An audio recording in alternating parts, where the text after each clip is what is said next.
నిమ్స్ ఆసుపత్రిలో సర్వర్ మొరాయించడంతో ఆరోగ్యశ్రీ బాధితుల పడిగాపులు, కింది సిబ్బంది ప్రవర్తనతో నిమ్స్ ఆసుపత్రి రోగుల బేజారంట.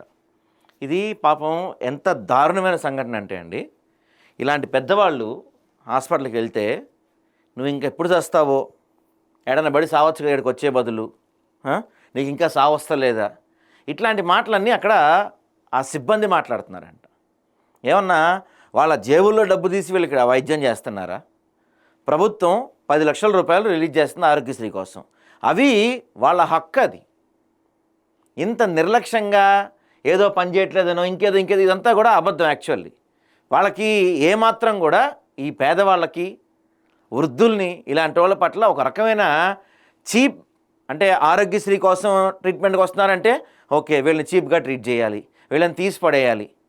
ఎందుకు ఇంత అహంకారం మీకు? ఆ డబ్బులతోనే మీకు జీతాలు వస్తున్నాయని తెలుసా మీకు చాలామందికి? మరి దీని గురించి ఎవరు పట్టించుకోవట్లేదు, ఎవరు మాట్లాడతలేదు. వైద్య ఆరోగ్య శాఖ మంత్రి గారు మాట్లాడతలేదు, తర్వాత దానికి సంబంధిత అధికారులు మాట్లాడతలేదు, డిఎంఓలు మాట్లాడతలేదు, ఆర్ఎంఓలు మాట్లాడతలేదు, ఎవరు స్పందించట్లా. ఒక్క నిమిషంలోనే కాదు, రాష్ట్రంలో దాదాపుగా 90% ప్రభుత్వ ఆసుపత్రుల్లో ఆరోగ్యశ్రీ సేవల్లో ఇంతే పరిస్థితులు ఉన్నాయి, ఇంతకన్నా దారుణమైన పరిస్థితులు ఉన్నాయి. ఆరోగ్యశ్రీ సేవల కోసం వచ్చే వాళ్ళని చాలా చులకనగా మాట్లాడుతున్నారు అన్ని చోట్ల సిబ్బంది. అంటే వాళ్ళు అంత చులకనగా మాట్లాడితే అంత ధైర్యం ఎవరిచ్చారు?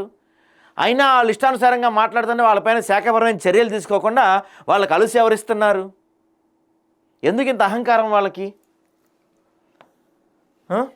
హైదరాబాద్ పంజాగుట్ట నిమ్స్ హాస్పిటల్లో శుక్రవారం సర్వర్ మొరాయించడంతో పలు చోట్ల ఆరోగ్యశ్రీ రోగులు తీవ్ర ఇబ్బందులకు గురయ్యారు. ఉదయం 10 గంటల నుంచి సాయంత్రం 5 గంటల వరకు కూడా సర్వర్ పనిచేయకపోవడంతో పేద ప్రజలు నిరాశతో వెనుదిరిగారు. ఇది నేను చాలాసార్లు చూశానండి, వెళ్ళి స్వయంగా వేరే మా రిలేటివ్స్ ఒకసారి వాళ్ళ కోసం వెళ్ళినప్పుడు చూశాను. చాలామంది వేరే ఊళ్ళ నుంచి వస్తారండి. ఉదాహరణకి మన నిమ్స్ హాస్పిటల్కి ఎక్కువగా నల్గొండ నుంచి, అటు వేరే వైపు నుంచి వస్తారు. వాళ్ళు పాపం ట్రైన్కో బస్సుకో కష్టపడి ఇక్కడ వాళ్ళకి హైదరాబాద్లో ఎవరు చుట్టాలు కానీ వాళ్ళకు ఉండటానికి కానీ ఎవరు ఉండరు. ఇక్కడ వాళ్ళు వేరే చోట రూములు తీసుకొని బయట ఉండే పరిస్థితి కూడా కాదు వాళ్ళది. వాళ్ళు ఎక్కడి నుంచో వస్తారు ఇక్కడ ట్రీట్మెంట్ కోసం.